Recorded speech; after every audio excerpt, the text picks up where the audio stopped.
es inicial. Así es, ¿cierto?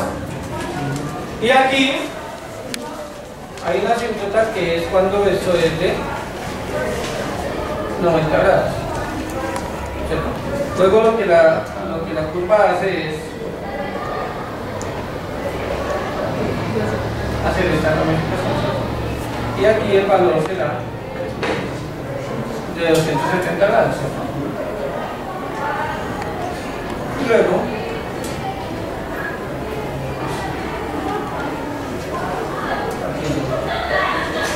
tomar esto así. Entonces, ¿cuándo está completa la función? ¿Cuántos grados necesito para que esté completa la función? Necesito 360 grados, ¿cierto? Porque después de ese punto ya voy a empezar con esto, luego tendrá que hacer este movimiento y luego esto, ¿cierto?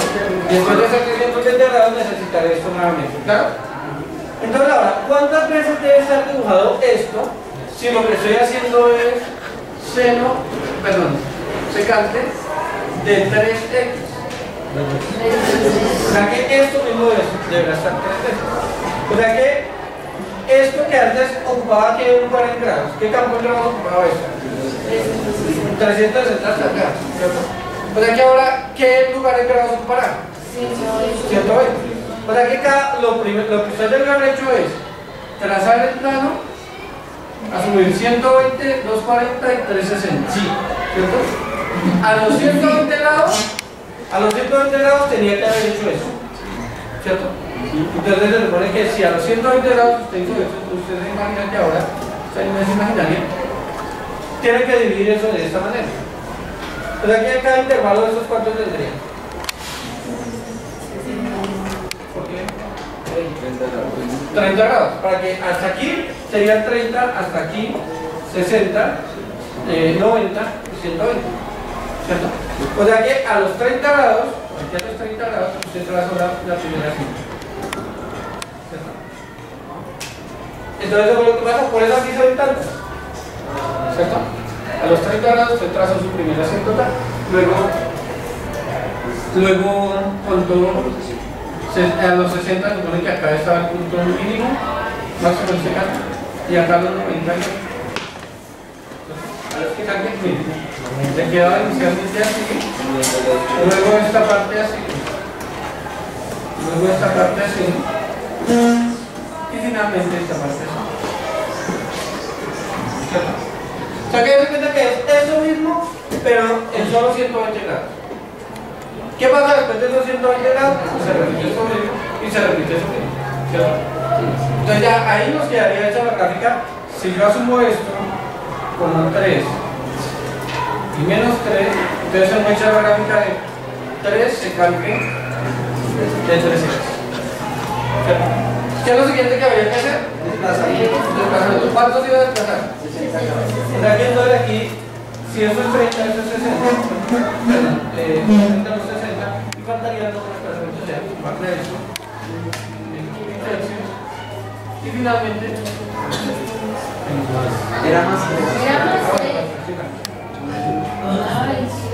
Eso quiere decir que entonces estos puntos, bueno, estoy hablando de eso más, estos puntos irían a tocar aquí el eje, ¿cierto?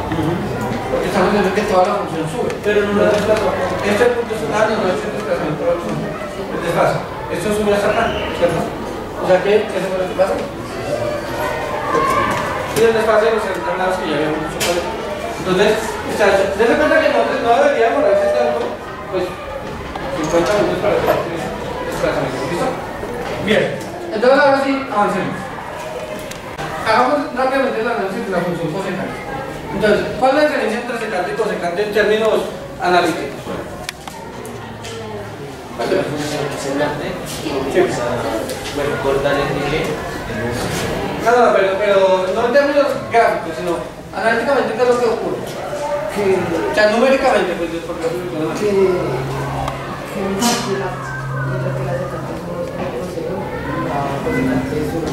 ok, la cosecante es 1 sobre coseno. 1 sobre seno. Entonces, cuando el seno valga 0, la función estará definida. Cuando el seno valga 0, la función estará definida.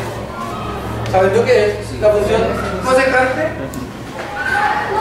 la definimos, cosecante de cualquier ángulo es lo mismo que 1 dividido el seno de ese mismo ángulo. Hay valores para los cuales el seno vale 0, ¿cierto? Cuando ese ángulo de el seno vale 0, la función cosecante estará definida. Si no está definida, entonces tiene asíntota, ¿cierto? Entonces, ahora la pregunta es, ¿dónde quedan esas asíntotas? ¿Cuándo el seno del ángulo es igual a 0? ¿Para qué ángulo? Para 0. Para 0. 90, 100, no. 180 y 360. ¿Y podríamos generalizar qué más pasa ahí? Sí. Los cortos. ¿Cada cuánto? Cada pi. Cada pi. O sea que la cosecante del ángulo no está definida para, voy a colocar estos términos, n pi, ¿sí? Para múltiplos de pi. O sea, yo reemplazo n por, si n vale 1, entonces ¿cuánto sería eso? Si vale 2, si vale 3 pi, o sea que cada pi no está definido. Entonces cada pi hay una asíntota. ¿De acuerdo? Y empezando desde 0.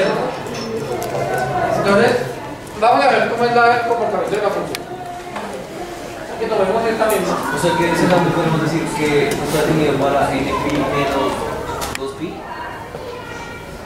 No, para n sí. Donde n es un número entero. Para secante. No, pues secante. No, pero yo creo Para la secante. Sí, no. Para la secante sería, no está definida para n pi más 90 o menos 90. Entonces tendríamos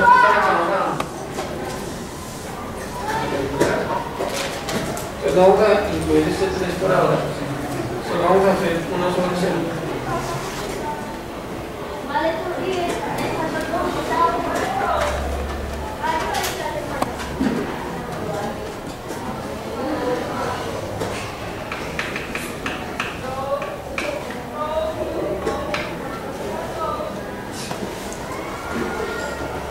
Pues vamos a analizar las características de esa función. Entonces, dése cuenta de lo que ya hemos dicho. Lo primero que dijimos es, la función no está definida en cada pi, entonces acá el seno no está definida, en pi tampoco, en 2pi tampoco, y eso lo que genera es entonces que haya asíntotas cada pi, que es válido para los positivos y también para los negativos. Analicemos cuadrante a cuadrante. ¿Qué diría usted que pasa en el primer cuadrante, señor Juárez? La función es una curva decreciente. ¿Hasta dónde decrece? Recuerda que el tiene un punto en el espacio, por lo tanto se da una coordenada. ¿Veamos la curva de comparación?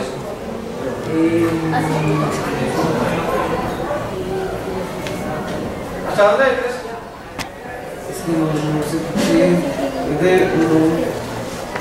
O sea, desde cuenta que este valor, ¿cuál sería? En el eje Y. Y este valor debería ser pi medio. Entonces, háganlo analíticamente, miren. Lo que les estoy diciendo es, se supone que la cosecante de ese ángulo es igual a 1 sobre el seno de ese ángulo, ¿cierto? ¿De qué ángulo estamos hablando? ¿De 180? ¿De 180 no está bien? De 90, ¿cierto? Entonces sería, la cosecante de 90 grados sería 1 sobre el seno de 90 grados. O sea que para nosotros el ángulo tiene un valor de 90. Ahora bien, ¿cuánto es el seno de 90 grados? Si como el seno de 90 grados es 1 entre el seno, cosecante de 90 grados es 1 sobre seno, seno de 90 grados que es 1 y 1 sobre 1 que es 1. Eso quiere decir que si el ángulo vale 90, la cosecante del ángulo, ¿cierto? Para valores cercanos a la cosecante a 90 grados, entonces los valores serán cercanos a 1. ¿Mayores o menores?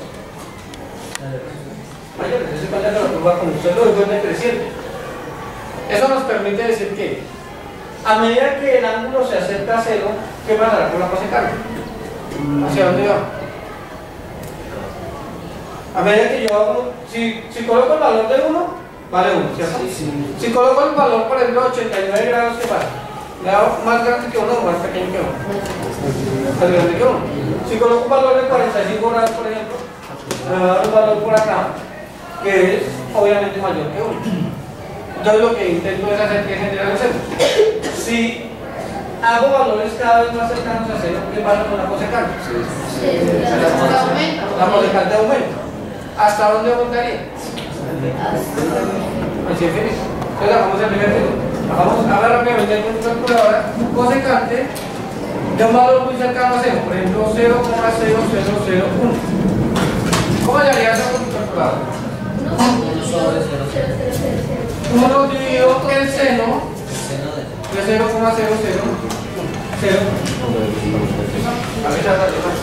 ¿Cuánto les da? 572. ¿Cuánto da? 72.957 puntos. ¿500 Ay, no. 959 desde que mira lo que da.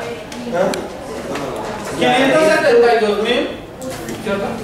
572.957 para un valor muy cercano a 0.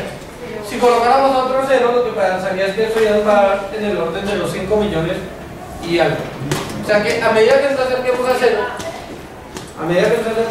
entonces el valor tendría que subir. Eso nos permitiría decir algo de la amplitud. ¿Qué diría entonces el señor que era la amplitud? ¿Verdad? ¿Por qué? porque no tiene un punto mínimo máximo. No tiene un punto en este caso un máximo, ¿cierto? No tenemos un punto máximo hasta donde decir, mire, la amplitud de la función llega hasta acá. Pero podemos determinar que si tomamos este intervalo, ya lo va a ver en la descripción cuando veamos funciones continuas. Si tomamos el intervalo de 0 a pi, sin incluir 0 y sin incluir pi, entonces este es un valor mínimo. ¿Cierto? Sí. En ese intervalo, este es un mínimo. Y en este intervalo, pues, en este intervalo, este es un máximo. Entonces tenemos que definir la función. Como estamos dando una generalidad, estamos definiendo los términos generales, entonces en términos generales uno podría decir que este es un máximo. Porque hay valores para la cosecante que están por encima de este, que son todos los que ya hemos dicho, por ejemplo. Entonces, no es un valor máximo en términos generales, pero si tomamos un intervalo podemos definir un máximo y un mínimo. Bien. ¿Qué pasa entonces en el segundo cuadrante? La función es creciente. No confundan dos cosas que ya habíamos dicho. En el primer cuadrante la función es decreciente, pero es positiva. Y aquí también es creciente y positivo. No hay problema. ¿Aquí qué pasa entonces? Creciente, pero es negativa en el tercer cuadrante. Y decreciente, pero también negativo. En el cuarto cuadrante. Lo que pasa en los cuatro primeros cuadrantes se sigue repitiendo de nada. Tratarse de una función circular. Entonces, analicémosla solo desde acá y acá. ¿De acuerdo? Bien. ¿Cuál podríamos decir que es el dominio de esa función? Todo lo real. Está definida para todo lo real. ¿Perdón? Todos los reales menos los múltiplos de pi. ¿Cierto? Todos los reales menos los múltiplos de pi. Bien. ¿Y el rango de la función?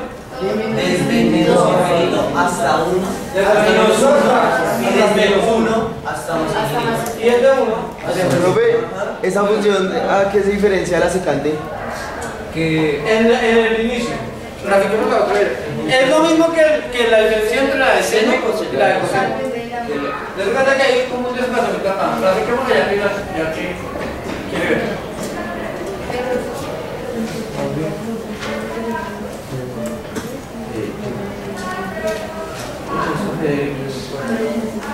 Le falta borrar la F.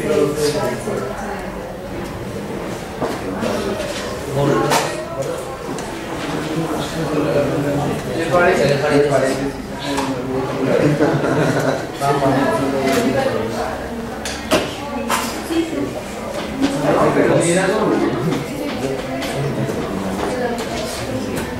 ¿Qué es lo que pasa? HX colocamos de otro color.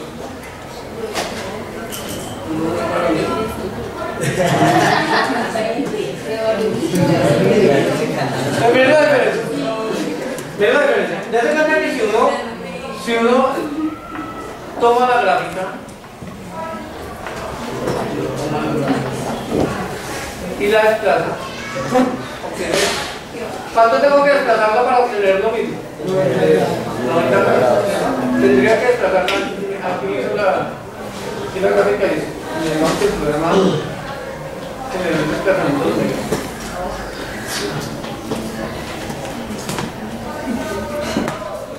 Tendría que tomar la función y desplazarla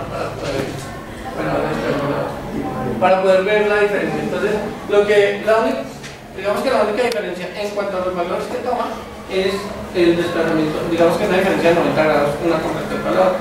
Pero si hacemos ese desfase, ese desplazamiento, entonces quedan perfectamente iguales. Entonces, por eso no vamos a perder mucho tiempo haciendo el análisis de la cosecante, porque ya hemos hecho análisis de la secante. Y todo lo que se cumple para la secante se va a cumplir acá. Luego, ¿lo que quiere decir? Que si coloco un coeficiente a la función, ¿qué debe pasar? ¿Qué pasa con esta distancia? Va a cambiar. Va a cambiar en relación a que si por ejemplo coloco 3, entonces ¿qué pasaría con esta distancia? Vendría desde menos 3 hasta 3. Y eso lo que genera, en términos un poco más analíticos, doctora Cristóbal, es un cambio en el rango de la función. Porque la función ya estaría definida en ese intervalo. Bien. ¿Qué pasa si genera un cambio en el coeficiente del ángulo? Entonces hay una variación del periodo. ¿Qué quiere decir eso? Que si ese ángulo aumenta, entonces se van a dar más periodos. ¿Qué pasa si hay una variación en el sumar o restar al desplazamiento? Y finalmente, una suma o resta sobre toda la función en general va a generar un desplazamiento vertical. Entonces, lo que estamos diciendo de ese análisis de funciones trigonométricas sirve para todas las funciones. Es decir, en una cuadrática usted tiene x cuadrado y con una x cuadrado más 5, lo que pasa con el vértice es que es de la desplazación lineal, o sea que es válido para cualquiera. ¿Listo? Bien, en el orden de ideas se supone que ya podemos hacer análisis de la función cosecante. ¿Podríamos hacerlo de nada? Hagamos entonces el ejercicio. Haga la gráfica de la función definida por f de x igual. Dos cosecantes. Dos cosecantes de 2x menos pi cuarto menos 2. Dos cosecantes de 2. ¿Se puede? Dos cosecantes de 12